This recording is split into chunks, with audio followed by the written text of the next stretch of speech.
Les invito a abrir sus Biblias al capítulo 6 de Efesios.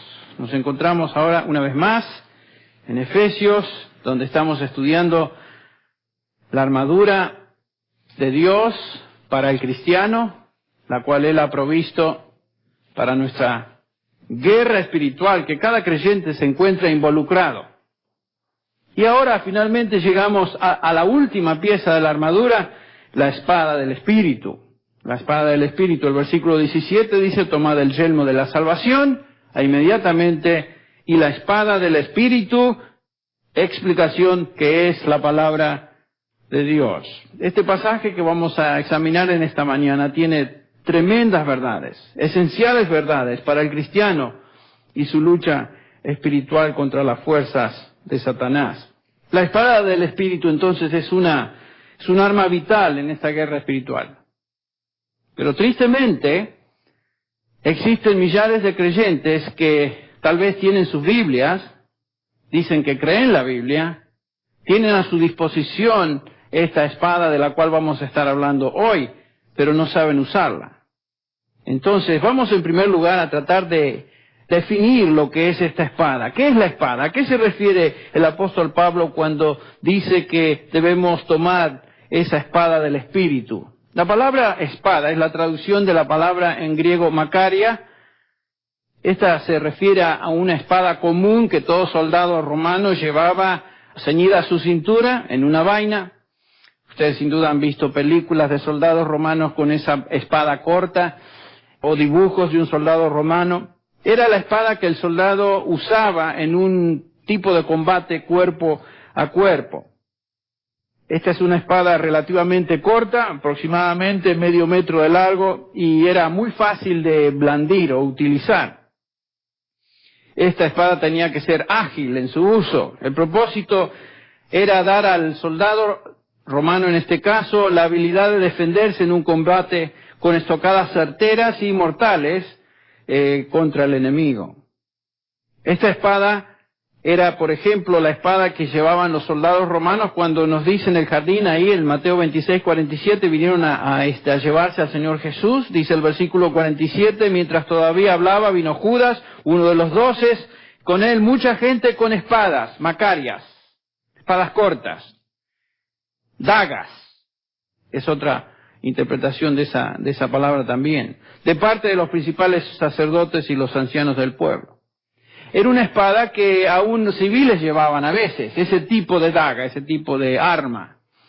Es obvio que era un arma manuable, precisa, fácil de llevar y usar. En contraste a la espada de la cual hablamos hace unas semanas, que era la rompaya, era esa espada de 2 filos grande que se usaba con ambas manos, y por supuesto no era una espada fácil de manejar, era una espada que se usaba para dar golpes a lo ancho y causar el mayor daño posible al enemigo.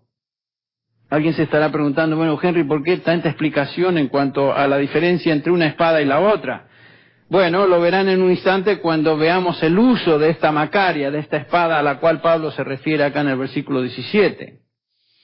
La diferencia entre una espada difícil de manejar y una espada ágil como era la macaria o esta espada en el versículo 17. Pablo describe esta pieza de la armadura como la espada del Espíritu. La espada del Espíritu, qué interesante. ¿Qué es eso de la espada del Espíritu? ¿Qué quiso decir Pablo con esto del Espíritu? Es una traducción de una frase en griego, to pneumatos, que es una forma de expresar del Espíritu, que puede tener la idea de cuya naturaleza es del Espíritu, o puede ser traducida entonces, si ese es el caso, como espiritual. Por ejemplo, en el capítulo 1, versículo 3 de esta misma epístola, Pablo nos dice que hemos sido bendecidos con toda bendición tu pneumatus del Espíritu, pero se traduce ahí como espiritual. Capítulo 5, versículo 19, también la traducción de esta frase es espiritual, hablando entre vosotros con salmos, himnos y cánticos, tu pneumatus del Espíritu, aunque acá se traduce espirituales. Puede ser ese el sentido, la espada es la espada espiritual, cuya naturaleza es del Espíritu, o también puede traducirse del Espíritu simplemente dando la idea de que proviene del Espíritu, su origen es del Espíritu. Pienso que ambas traducciones o ambas ideas se encuentran sin duda en esta expresión. La espada es una espada espiritual y proviene del Espíritu. Y por supuesto es un arma que solamente puede ser usada por una persona que tiene el Espíritu de Dios residente en él. Porque un no creyente puede tener la Biblia en sus manos, puede hablar de un versículo bíblico, pero no necesariamente en esa persona esa Biblia se convierte en un arma. Para el creyente es distinto. El mismo Espíritu Santo que inspiró la palabra de Dios es el Espíritu que ahora reside en nosotros y nos enseña esa palabra, nos ilumina en cuanto al significado de esa palabra. Por ejemplo, el Señor Jesús, recordándonos que el Espíritu iba a venir, todavía no había venido, el Señor no había sido glorificado, y allí en Juan 14:17 dice, el Espíritu de verdad, el cual el mundo no puede recibir, porque no lo ve ni le conoce. El hombre natural no entiende las cosas de Dios porque se han de discernir ¿cómo? Espiritualmente. El hombre sin Dios no conoce las cosas de Dios porque es algo que solamente el Espíritu de Dios puede ayudarle a entender. Pero vosotros, dice Jesús a los discípulos, le conocéis porque mora con vosotros y estará en vosotros. El Espíritu no había aún descendido a morar en el creyente. Es el Espíritu de Dios quien reside en cada creyente que le enseña por medio de la palabra de Dios. La palabra de Dios inspiró a hombres de Dios a escribirla.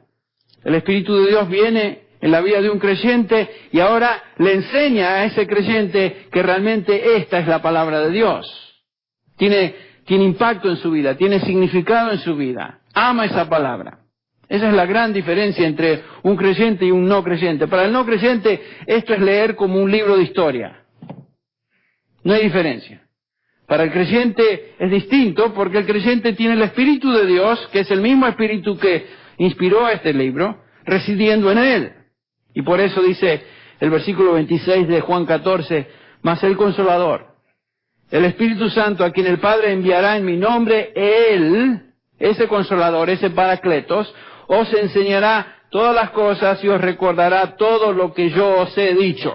En particular, por supuesto, a los apóstoles que escribieron el Nuevo Testamento, pero por aplicación también a cada uno de nosotros. Nos enseña por medio de su Espíritu que reside en nosotros. Entonces, la palabra de Dios es la espada del Espíritu. Su naturaleza es espiritual y también proviene del Espíritu que el creyente debe conocer y aprender cómo usarla. Tenemos que aprender cómo usar esta palabra. El punto es que esta espada de la cual Pablo nos habla no es un arma física diseñada por la mente humana. La palabra de Dios no tiene origen en ningún autor humano, como vamos a ver en un instante. Es el arma espiritual que Dios nos ha dado para pelear esta guerra espiritual.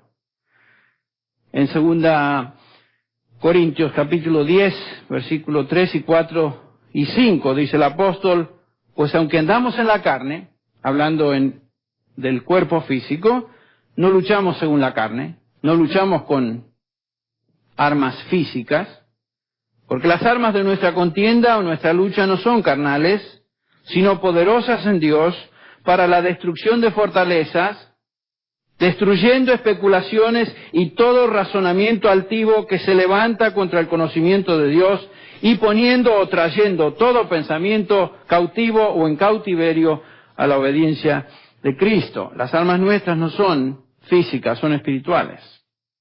Es lo que nos dice. Y la lucha nuestra, por supuesto, es espiritual. Es lo que hemos estado estudiando ya por semana.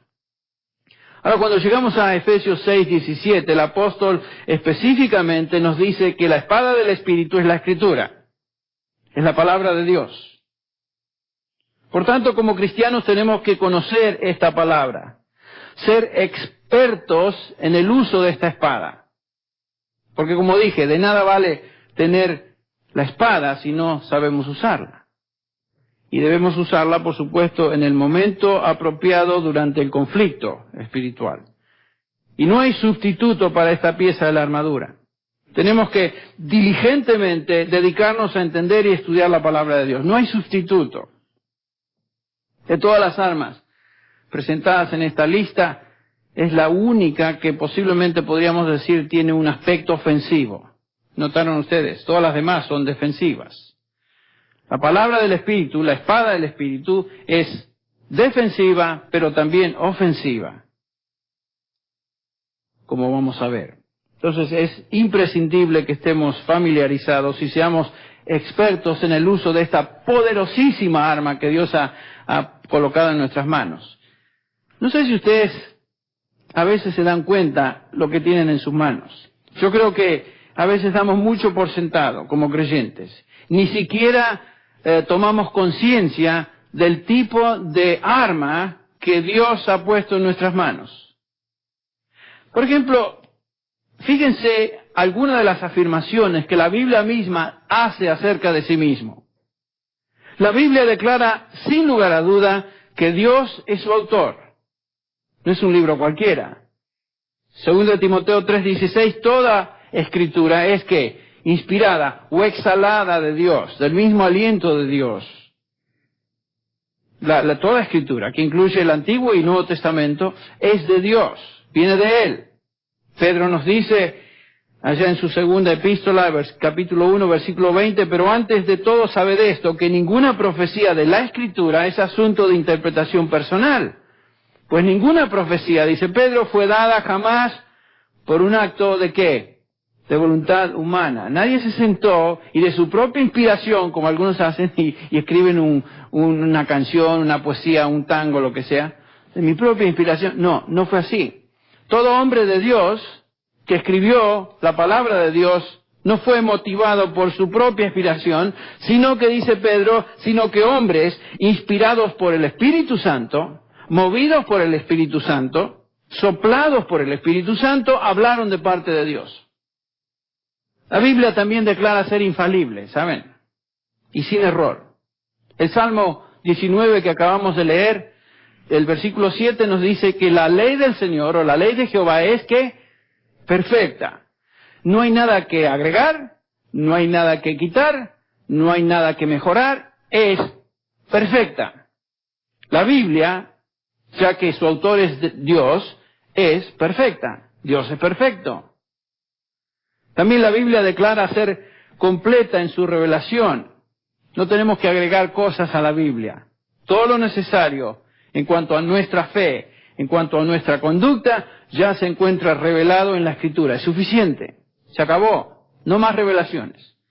La Biblia declara ser completa. Toda palabra de Dios, dice Proverbios 35, es limpia, el escudo a los que en él esperan. No añadas a sus palabras para que no te reprenda y seas hallado, ¿qué? Mentiroso. Cuidado con añadir a la palabra de Dios. La Biblia también afirma ser autoritativa. La Biblia habla con autoridad. Isaías 1:2 dice, oíd cielos y escucha tu tierra, porque habla Jehová. Cuando Dios habla, el hombre debe escuchar. Toda la tierra. Escuche, Dios no ofrece sugerencias. Estas no son alternativas de vida. Esta es palabra de Dios, es ley del Señor, y lo que Él dice, lo dice con toda autoridad y debemos escuchar. La Biblia también afirma ser eficaz. Dice el versículo 10, Isaías 55:10, perdón, porque como desciende de los cielos la lluvia y la nieve y no vuelve allá, sino que riega la tierra, y hace germinar y producir, y da semilla al que siembra y pan al que come. La ilustración es esta. Cuando viene la lluvia, cuando viene la nieve, el resultado de esa bendición de Dios sobre su creación es que la tierra produce. El versículo 11, así será mi palabra, dice Dios. Así será mi palabra, que sale de mi boca, no volverá a mí vacía, sino que hará lo que yo quiero y será prosperada en aquello para que la envíe. Fíjense lo que dice Dios. Dios garantiza que la Biblia va a ser eficaz. Por eso la proclamamos. La proclamamos sin temor, sin cambios. La predicamos, la proclamamos como Dios la enseña. Porque dice Dios, y lo garantiza, que jamás va a volver a Él vacía. La Biblia también es determinativa. Lo que una persona hace con la palabra de Dios determina o da evidencias de su relación con Dios. Por ejemplo, el Señor Jesús nos dice en Juan 8:47, el que es de Dios, ¿qué pasa? Las palabras de Dios oye. Por esto no las oís vosotros, porque no sois de Dios. Y está hablando a los líderes religiosos. Se creían ellos que eran de Dios. Entonces la Biblia es divina en origen, es infalible, es inerrante, es completa, tiene autoridad, es eficaz y determina el destino eterno y la relación que un individuo tenga con Dios. Imagínense, qué libro increíble. ¿Qué otro libro puede afirmar esas cosas? Es incomparable. Ahora, si todo esto es cierto, ¿qué es lo que la Biblia ofrece? ¿Qué es lo que nos ofrece la Biblia o la palabra de Dios? Bueno, la Biblia ofrece la verdad. Jesús dijo, Padre, santifícalos en tu verdad, y después agrega, tu palabra es verdad. Por supuesto, la Biblia ofrece la verdad sobre la vida. Si hay algo que la gente anda buscando es la verdad. Aunque hoy en día, en una sociedad, en un mundo post-cristiano, la virtud más exaltada, la virtud más grande es que no podemos realmente conocer la verdad absoluta. No existe una verdad única y absoluta. Ah, bueno, eso es para ti, es verdad. Ah, pero para mí esto es verdad. Para aquel otro, la verdad es esta. Es ridículo. O sea, para el hombre moderno no existe la verdad. Bueno, la Biblia ofrece la verdad. Es la verdad de Dios. Muchos cínicamente dicen con Pilato, ¿qué es la verdad? ¿No es cierto? Bueno, la verdad se encuentra en la palabra de Dios. La Biblia, la palabra de Dios, ofrece al hombre la verdad acerca de Dios, acerca del hombre, la vida, la muerte, el tiempo y la eternidad, los hombres y las mujeres, lo que es correcto, lo que está mal, el cielo, el infierno, la perdición, la salvación. La Biblia es la palabra de Dios, es la verdad. También la Biblia nos ofrece, ¿qué? Felicidad. Felicidad. El hombre busca como loco, ¿no es cierto?, la felicidad. El hombre quiere ser feliz, por supuesto. Y la busca en todos los lugares equivocados. La busca en las drogas, la busca en el sexo, las busca en relaciones ilícitas, las busca en el alcohol, las busca en el dinero, las busca en el poder, etc. El punto es que ese tipo de búsqueda de felicidad es como un espejismo, ¿no? Lo vemos y cuando llegamos, desaparece. Siempre les elude. Porque no hay felicidad fuera de la palabra de Dios. Dios nos creó para vivir en comunión con Él. Y un hombre jamás va a llegar a ser feliz lejos, separado de Dios. Y la única manera de encontrar a Dios es a través de su palabra escrita. ¿Ven? La Biblia entonces ofrece felicidad. El Salmo 1, que bien conocemos, dice, cuán dichoso, cuán feliz es el hombre que no anda en consejo de impíos, ni se detiene en el camino de pecadores, ni se sienta en la silla de escarnecedores. Noten la progresión. No anda entre los impíos, no se detiene a escuchar lo que estos dicen, y por último, no se sienta en una silla y comparte felizmente la relación con esto, sino que el dichoso, el bienaventurado,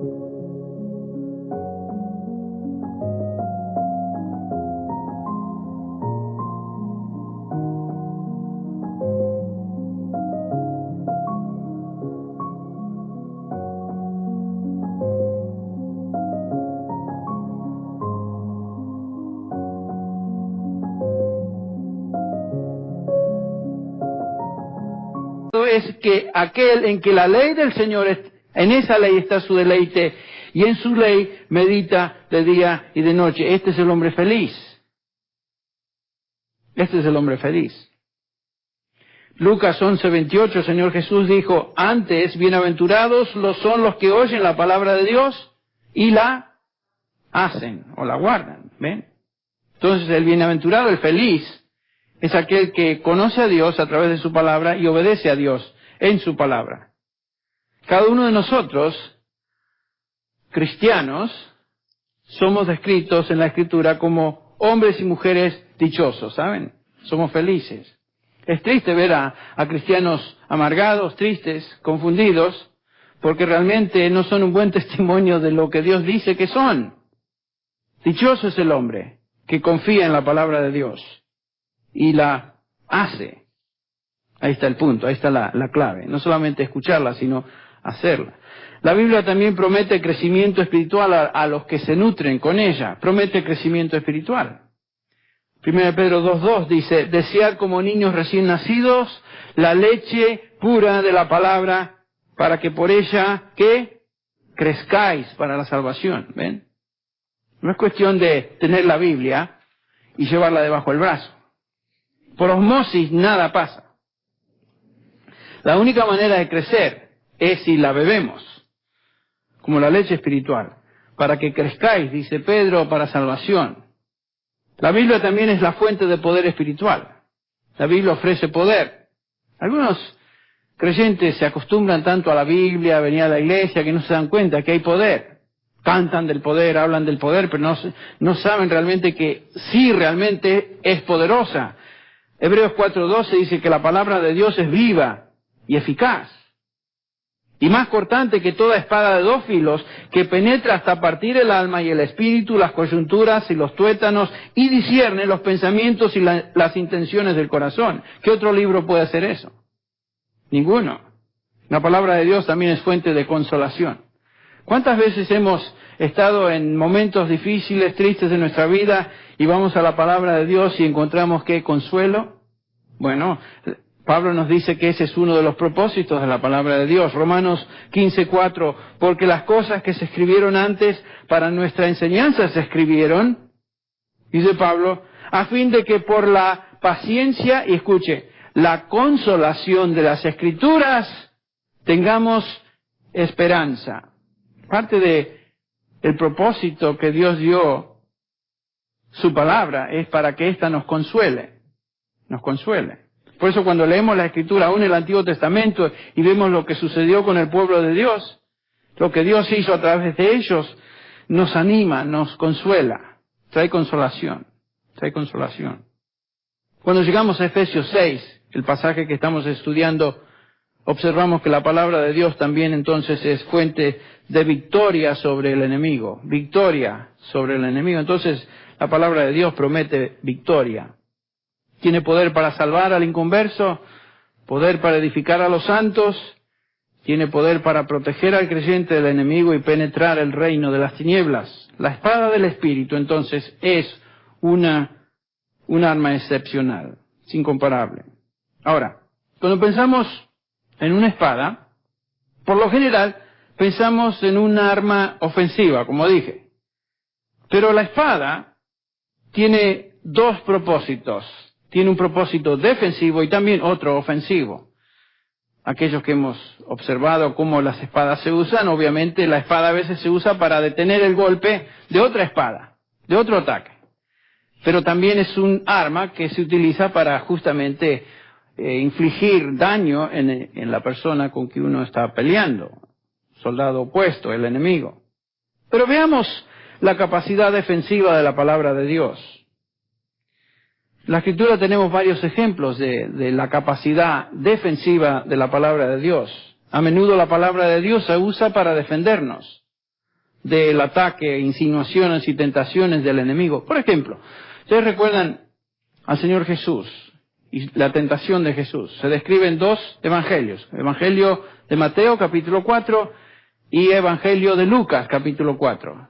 Si quieren pensar en la tentación de Jesús, piensen en el número 4, dos evangelios, Mateo y Lucas. Ahí está, se describe. Y acá tenemos 3 ataques de Satanás contra nuestro Señor. 3 insinuaciones, 3 tentaciones. Y el Señor cada ataque, se defiende contra ese ataque con referencias directas a la Escritura, citas directas de la palabra de Dios que tenían que ver con esa tentación. Por ejemplo, primera tentación, viene el tentador, dice el versículo 3 de Mateo 4, acercándose el tentador le dijo, si eres hijo de Dios, di que estas piedras se conviertan en pan. Acuérdense que el Señor había estado, ¿qué? Ayunando. 40 días, 40 noches. El Señor era un ser humano, como nosotros, con una excepción, sin pecado, pero era un ser humano. Hambre tenía. Entonces, sabiendo esta debilidad, viene el tentador y le dice eso. Pero el Señor respondiendo dijo, escrito está. Ahí está, ¿ven? Defensa, escrito está, no solo de pan vivirá el hombre, sino de toda palabra que sale de la boca de Dios. Esa es una cita directa de Deuteronomio 8:3. Qué interesante que el Hijo de Dios, Dios encarnado, en lugar de simplemente decirle, ¿sabes qué, Satanás? Vete a donde es tu lugar, déjame en paz. No hizo eso. El Señor tal vez sentó un ejemplo para nosotros de cómo la palabra de Dios, citada en un momento de tentación, se convierte en un arma de defensa. Segunda tentación. Y le dijo Satanás, el versículo 6, si eres hijo de Dios, lánzate abajo, pues escrito está, a sus ángeles te encomendará y en las manos te llevarán, no sea que tu pie tropiece en piedra. ¿Saben qué? Satanás conoce la Biblia más que usted y yo. Y la conoce con propósitos maléficos. Satanás, cuando usa la palabra de Dios, la usa para torcer, la usa para engañar, la usa con planes totalmente negativos, muy distinto al propósito de Dios. Entonces acá Satanás sabe la palabra de Dios y utiliza el Salmo 91, 11 y 12 para tentar al Señor. Bueno, Jesús le dijo, también está escrito, no tentarás al Señor tu Dios, y cita una vez más Deuteronomio 6:16. Citó la palabra de Dios. Tercera tentación. Otra vez el diablo le llevó a un monte muy alto y le mostró todos los reinos del mundo y la gloria de ellos y le dijo, todo esto te daré si postrándome me adoras. Entonces Jesús le dijo, vete, Satanás, vete. Porque escrito está, al Señor tu Dios adorarás y a Él solo servirás. Deuteronomio 6:13 y 10:20. Otra cita directa de la palabra. Cada tentación correspondida y rechazada, defendida por medio de una afirmación de la palabra de Dios.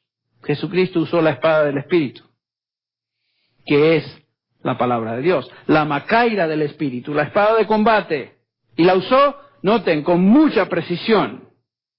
No la usó indiscriminadamente, no como que agarra cualquier versículo hacia la marchanta y porque sea palabra de Dios lo lanza ahí.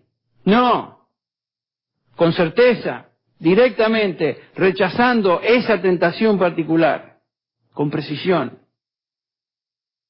Pueden ustedes entonces notar que el cristiano necesita conocer esa macaira, esa espada ágil de Dios, y saber cómo usarla cuando la tentación viene en ese momento, con agilidad, con certeza, con precisión, o será fácil presa de las artimañas del diablo. Un punto importante de notar en esto es lo siguiente, que esta palabrita que aquí se traduce palabra de Dios, palabra, en griego, por lo general, cuando pensamos en la palabra pensamos en griego, ¿en qué palabra? Logos. Y ahí viene, por ejemplo, el nombre de nuestro instituto. La palabra logos, que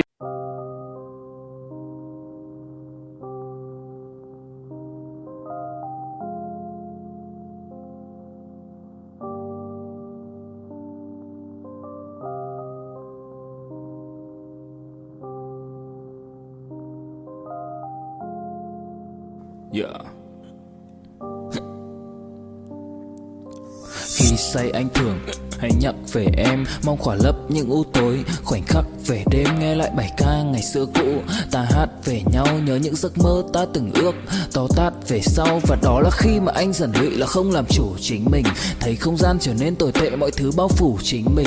Em đâu còn như điều anh mơ, anh cũng tự nhủ chính mình. Nhưng mà thôi em, nào ai giỏi mà đủ tính tình, chẳng thể vươn tới được cành cao dù anh có nhã ý trèo. Trong cơn say mọi thứ cuồng quay, anh trở thành gã chí phèo. Yêu chân thành là không thay lòng dù em có như thị nở. Ý anh là em như cô Tấm, nhìn em như thị nở. Đêm vắng nàng ngón tay xám vàng vì đốt cả bao thuốc lá. Căn phòng chung ký xưa nồng ấm bây giờ sao bút giá. Một thói xấu mà anh đã quen khi em không ở bên lâu. Anh thường ngồi trong một góc tối nhậu suốt cả đêm thâu. Em mang con tim anh đi đâu, khiến anh mù quáng vẫn cố sáng mỗi khi đau. Em mang con tim anh đi đâu, điều gì choáng váng để xứng đáng ướt mi nhau. Em mang con tim anh đi đâu, khiến anh mù quáng vẫn cố sáng mỗi khi đau. Em mang con tim anh đi đâu, điều gì choáng váng để xứng đáng ướt mi nhau. Đêm thâu anh đâu muốn nỗi buồn cứ dậy thêm đâu. Tên nhau anh cố gắng không nhớ để mà quên đau. Đào sâu trong ngàn điều muốn nói nhưng chẳng nên câu. Bao lâu để tổn thương phai mở đi những vết dấu. Vì sao thiếu em đời tôi như bài văn thiếu ý. Vì sao chỉ biết yêu thôi chẳng hiểu gì dại khờ. Khi con tim cần người không phải người cần dại khờ. Dấn thân mãi để kiếm trời dưới đất. Vội vàng mang ưu tư vào nhạc cất. Vội vàng tôi muốn tắt nắng đi cho màu đừng nhạt mất. Tương tư chiều cuốn cuộc đời theo hướng mặt trời xa đi. Tương tư chiều mà kỷ niệm ôi còn gọi ta chi. Biển tình dù bao la nhưng mặn chát đắng. Và biển anh không xứng là biển xanh, nhưng anh muốn em là bờ cát trắng. Yêu là xuống cả địa ngục vì đã chót tin như là xuân diệu. Yêu là chết ở trong lòng một ít.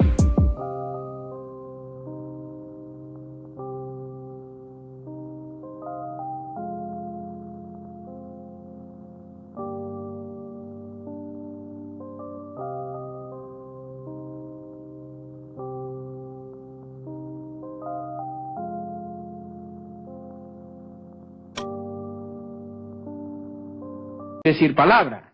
La traducción sería palabra en castellano.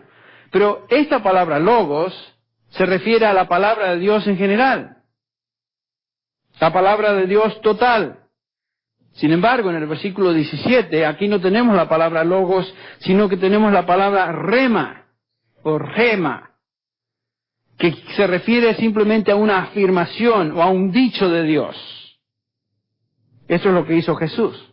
Ante la tentación del diablo, el Señor usó, escuche bien, afirmaciones específicas en el logos de Dios, usando los dichos de Dios para rechazar a Satanás. Escrito está, y dio palabra específica que tenía que ver con esa tentación. Esto es crucial de entender. Cuando somos tentados debemos conocer lo que Dios dice en su palabra en esa situación precisa. Por eso es que estudiamos la palabra de Dios, debemos conocerla y debemos aprender a trazarla con precisión, como nos enseña Pablo en 2 de Timoteo 2:15. Procura presentarte a Dios aprobado, como obrero que no tiene de qué avergonzarse, que traza bien, que traza con precisión la palabra de verdad. Un cristiano ignorante de la palabra de Dios, ignorante de sus principios específicos, no está capacitado para defenderse, para pelear. No puede. No puede. Qué triste es cuántos creyentes vienen a esta iglesia aún, están en esta congregación, les encanta venir y escuchar la palabra de Dios, pero jamás la leen, jamás la estudian por sí solos, jamás se dedican tiempo para examinarla y meditar en este libro. Vienen simplemente para recibir el mensaje. Gracias a Dios por eso. El propósito de la iglesia es proclamar la palabra de Dios. Pablo le dice a Timoteo, predica la palabra. Exacto, es lo que estamos haciendo. Pero usted debe conocer la palabra, estudiarla, meditarla, porque si no sucede así, si no es ese el caso en su vida, usted va a ser una persona expuesta a los ataques de Satanás y no sabe exactamente esas afirmaciones precisas que necesita conocer cuando la tentación viene. Estaba hablando con una dama hace poco y salió el hecho de que una joven cristiana preguntó si estaba bien que ella como cristiana saliera con un hombre divorciado que no era creyente. Uno que no conoce la palabra se rasca la cabeza a ver, qué sé yo. ¿Qué sé yo? Bueno, la respuesta es, de ninguna manera. ¿Cómo va a ser tal caso? Un cristiano, alguien que pertenece al Señor, no busca ni cultiva una relación con miras al matrimonio con una persona inconversa. Punto final, se acabó. Dice Pablo que si te vas a casar, si has perdido a tu marido, allá en primera de Corintios 7:39, estás en libertad de casarse con quien quieras. Siempre y cuando solo sea en el Señor. Ahí está, solo en el Señor. Entonces eso de cultivar una relación con un inconverso, con miras a ver si puedo casarme con él o no, es ridículo. Es ridículo. Y entre paréntesis, hay gente que viene a la oficina a pedir consejo bíblico sobre este y otros tipos de problemas. Uno le da el consejo bíblico, así dice el Señor, lo escuchan, salen de la oficina y ¿saben qué? Hacen lo que tenían toda la intención de hacer desde el comienzo, desobedecer y hacer lo que les parece. Con resultados funestos, con resultados negativos.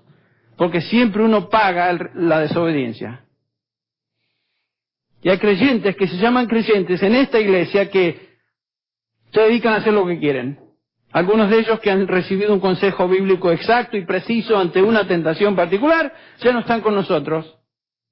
¿Por qué? Porque decidieron, ¿sabe qué? Eso es demasiado estricto para mí. Me constriñe mucho, me limita. Así que yo voy a hacer lo que quiero.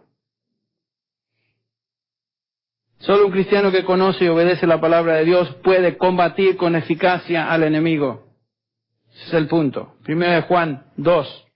¿Se acuerdan cuando el apóstol Juan describe a 3 tipos de creyentes? Habla de los niños o los chicos o los jovencitos, después habla de los jóvenes y después habla de los padres, como dándonos 3 categorías de creyentes.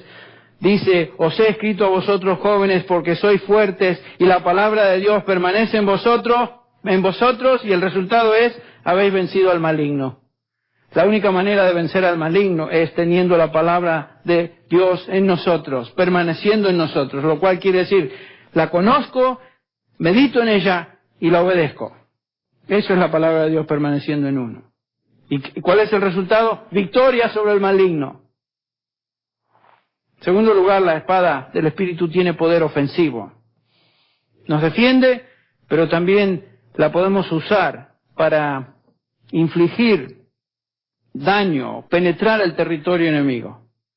La palabra de Dios divide y penetra la conciencia entenebrecida espiritual de una persona, por ejemplo, que está bajo el pecado. Leímos eso ya en Hebreos capítulo 4, versículos 12 y 13. No hay cosa creada, dice el versículo 13, que no sea manifiesta en su presencia, hablando de la palabra. Antes bien, todas las cosas están desnudas y abiertas a los ojos de aquel a quien tenemos que dar cuenta. Y Dios utiliza la palabra de Dios para penetrar la conciencia de una persona que no conoce a Dios. La palabra de Dios tiene el poder para transformar el alma, ¿no es cierto? Lo leímos en el Salmo 19. La ley de Jehová es perfecta, que convierte el alma. Tiene el poder de convertir, de transformar.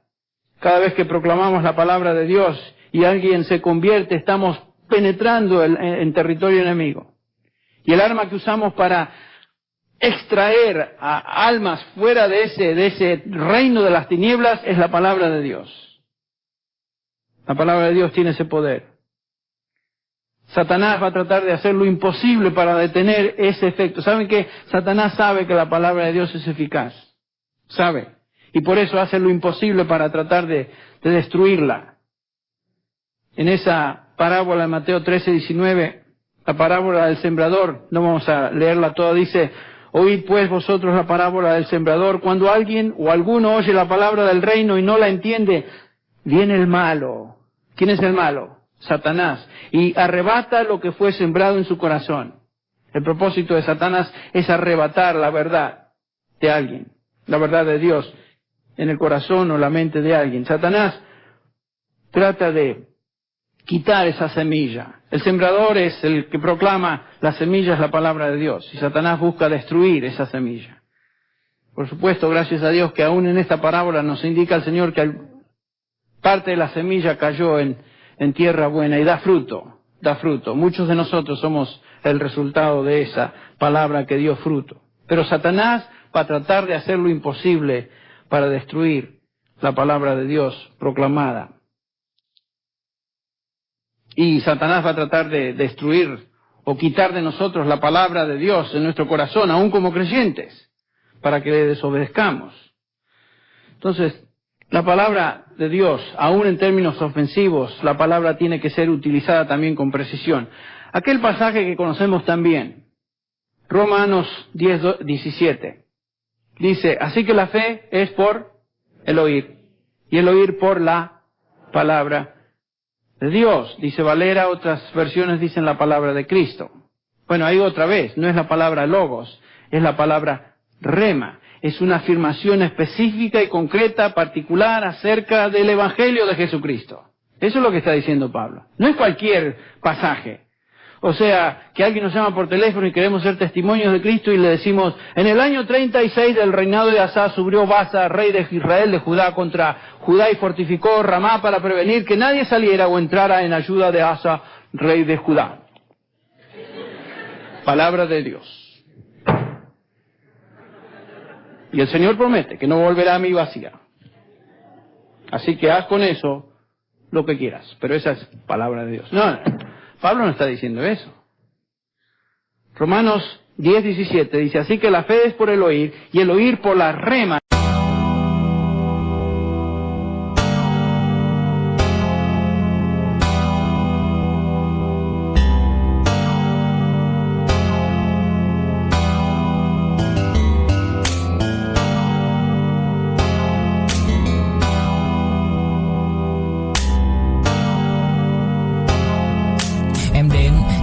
Cách em đi qua cái khoảng lãng mạn như thi ca khiến anh chẳng nhớ được gì cả, chỉ chút vội vã anh ghi và anh không biết được là đôi mình còn gần bên nhau bao lâu nữa. Nhiều lúc anh nghĩ hay thôi mình có lẽ là đừng yêu nhau nữa, vì cãi vã nhiều quá anh mệt lắm, chia tay nhiều quá anh mệt lắm, tất cả ở em đều mệt lắm. Nhưng rồi thời gian cũng hết năm, em thì vẫn ở đó, vẫn nắm chặt tay, vẫn kể môi sát môi. Anh thì vẫn như vậy, vẫn nghệ sĩ nghèo chỉ có lời hát thôi. Em à, người ta mất nhau trong 2 tuần và ta xa nhau cũng 2 lần. Anh không có phải thằng khờ, cũng biết trái tim đâu đó đã phai dần. Phải cần một sự liều lĩnh để thấy mình còn luyến thương nữa không. Mình sống với nhau như vợ chồng, những tình thế này thì chưa giống. Bài nhạc anh viết vẫn chưa xong, liệu rằng ngày đó có đến trước. Dành khi người mới còn chưa mong, như anh từng là người đến trước. Khi đắng, khi ngọt, hạnh phúc song hành như chén thuốc em à.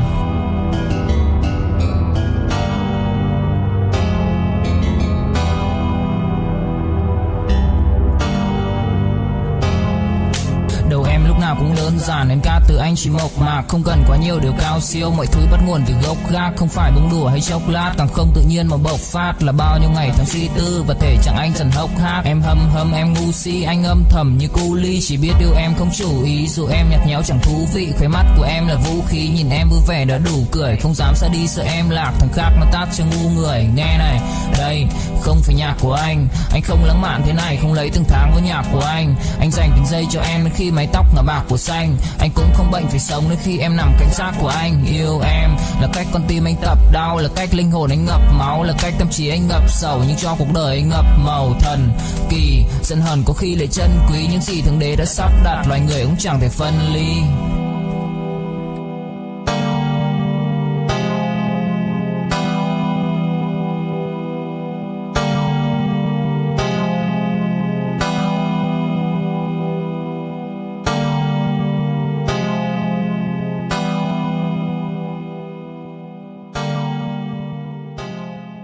La afirmación, el dicho de Dios específicamente acerca de Cristo. Por eso algunas Biblias traducen Cristo en lugar de Dios. Palabra de Cristo. La Reina Valera tiene Cristo. Toda escritura es útil, nos dice el apóstol Pablo, pero la escritura que trae salvación es la que lleva a fe al Señor o fe en el Señor Jesucristo. Por eso Pablo, recordándole a Timoteo su trasfondo bíblico, el cual él tenía, que había recibido de su abuela, de su mamá, y aún del apóstol, dice el versículo 15 del capítulo 3, que desde la niñez ha sabido las Sagradas Escrituras. Timoteo, recuerda eso, las cuales te pueden hacer sabio. Claro, la Escritura da sabiduría para la salvación, que es por fe, la salvación por fe que es en Cristo Jesús, ¿ven? Las Escrituras nos mueven, nos dirigen hacia el Señor. Pero la Escritura que salva es aquella Escritura que proclama la salvación en Cristo Jesús. Toda Escritura provee sabiduría, pero la salvación viene por fe en Cristo Jesús. Por eso tenemos que proclamar el Evangelio. El Evangelio debe estar presente en la proclamación si alguien va a venir a salvación. El individuo tiene que entender que Cristo es el único camino de salvación, que no hay otro medio, que Cristo vino al mundo a morir por nuestros pecados y que su muerte en la cruz es el único medio de salvación. El pecador tiene que entender eso. El creyente que está confundido en cuanto a las verdades de la palabra de Dios, que no conoce referencias particulares en cuanto al Evangelio de Jesucristo, va a ser un pobre testigo. Si vamos a ser testigos del Señor Jesús, tenemos que conocer el Evangelio del Señor Jesús y proclamar el Evangelio del Señor Jesús. Cuanto mejor conozcamos la palabra de Dios, entonces en mejores condiciones estaremos para usarla con precisión. Por eso hice esa introducción acerca de la espada Macairia, precisa, en contraste a la espada Rompaya, que era una espada grande, que era así para revolotear y cortar cabezas. No, la espada del Espíritu es la palabra de Dios, el dicho específico que tiene el motivo y el propósito de penetrar específicamente y confrontar en defensa el ataque del enemigo y en ofensa el Evangelio de Jesucristo. En defensa rechazamos la tentación, ofensivamente presentamos las verdades del Evangelio que traigan convicción a las personas que se encuentran en ese reino de las tinieblas, pero se usa con precisión. Pregunta, ya estamos terminando, ¿realmente conoces la palabra de Dios? ¿Conoces la espada del Espíritu que está a tu disposición? ¿Estás peleando la batalla con la espada de la palabra o descansas en tus argumentos, en algunas nociones evangélicas que tienes por ahí? ¿O estás luchando con la palabra? No, es que no me gusta leer, pastor. Me cansa leer. Por eso tomo nota confiable y ahí trato de compartir eso. Está bien que compartas eso. Pero el punto es, ¿conoces tú la palabra de Dios? Es parte de tu formación, nutrición espiritual. Estás creciendo con esa leche de la cual nos habla el apóstol Pedro. Si no conoces la palabra de Dios, ¿saben qué? Existen dos razones posibles. Una razón es que eres un niño en la fe, ya sea porque acabas de nacer como creyente, eres un neófito en la fe, eres un bebito en la fe, o eres un niño en la fe porque nunca te has nutrido. Lo cual me lleva a la segunda razón, es porque eres negligente. Si no conoces la palabra de Dios, eres negligente en cuanto a esa palabra, esa espada. Pero no tienes excusa. No tienes excusa. Cualquiera sea tu condición espiritual, Pedro nos desafía de esta manera. Desead como niños recién nacidos la leche pura de la palabra para que por ella crezcáis. Esa no es una opción, no es una alternativa, no es si te parece bien, si te parece mal, es un mandamiento. Buscad, desead la leche. ¿Y cómo desea un bebito la leche de su mamá? No es que, hoy no tengo hambre. No, un bebito no hace eso. Con angurria. Se desespera, los han visto. Se desesperan y andan buscando ahí. Esa es la idea. Si vamos a crecer en términos de salvación, tenemos que desear la palabra de Dios con ese tipo de deseo. Esta es la única manera de crecer y como resultado es la única manera de tener victoria en la lucha espiritual. No hay atajos en la vida cristiana, no hay atajos. A muchos creyentes les gustaría resúmenes, atajos, bosquejitos. Y se acabó. Y con esa dietita me mantengo. Qué ridículo. No existe tregua en esta guerra en la cual nos encontramos. O somos victoriosos en la obediencia a lo que Dios nos manda en su palabra, o la alternativa es lo otro, lo opuesto, es derrota. Si eres un creyente derrotado, algo pasa. Y el mal no está con la palabra. El problema no está con Dios. ¿Qué escoges ser hoy? Con esto termino. Martin Lloyd Jones, comentando acerca de Martín Lutero, dijo lo siguiente, o escribió lo siguiente. Acuérdense que Lutero era un monje católico. Lutero se encontraba preso en tiniebla espiritual por Satanás mismo. Aunque era un monje esforzado, Lutero trataba de salvarse a sí mismo por sus obras, rezaba, hacía ayunos, hacía promesas, y sin embargo era un hombre miserable e infeliz. Las supersticiones de la iglesia romana le tenían cautivo, pero fue liberado por la escritura que dice, el justo, por la fe, vivirá. Entre paréntesis, Romanos 1:16 fue el pasaje que cautivó a Lutero. Y como resultado, la reforma tomó lugar. Continúo. Él vio por primera vez el error de su credo y práctica y buscó la reforma de la iglesia. Lutero inicialmente no quiso salir de la iglesia, quiso reformar a la iglesia. No lo logró. ¿Y cómo trató de reformar a la iglesia romana? Lo hizo por medio de la exposición de las Escrituras, es lo que dice acá Lloyd Jones. Tuvo que enfrentarse solo ante los que combatían contra él e invariablemente fundamentó sus argumentos en la Escritura. Lutero mantuvo siempre la posición de que la iglesia no está por encima de las Escrituras. El estándar por el cual medimos a la iglesia, decía él, es la Escritura. Entre paréntesis, esto aplica a toda denominación evangélica también. Continúa Lloyd Jones diciendo, aunque Lutero fue un hombre a menudo solo, pudo luchar contra un sistema religioso de 12 siglos de tradición. Y lo hizo, escuche bien, tomando la espada del Espíritu, que es la palabra de Dios. La única manera de enfrentarse ante el error de la iglesia, fue justamente confrontar a estos eruditos teólogos con la palabra de Dios, que es la espada del Espíritu. La única razón por la cual la reforma ocurrió es porque hubo un hombre que tuvo la valentía de decir, así dice Dios. Esta es la Escritura, esta es declaración de Dios. Aquí me paro y aquí muero si es necesario. Pero el estándar es la palabra de Dios, el estándar es la espada del Espíritu. Vamos a orar. Padre Celestial, te agradecemos una vez más en esta mañana por otra oportunidad de abrir tu palabra, meditar en ella y examinarla.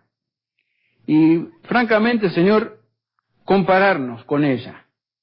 Tú nos confrontas, tú nos redarguyes, tú nos fuerzas a tomar decisiones. Señor, pedimos que en esta mañana tu palabra haya tenido cabida y, Señor, que esa palabra toque corazones, toque la fibra espiritual de cada uno de los oyentes y que de alguna manera, Señor, haya decisiones que se tomen en obediencia a esa palabra, en obediencia a ti, a partir de hoy. Lo pedimos por Cristo Jesús.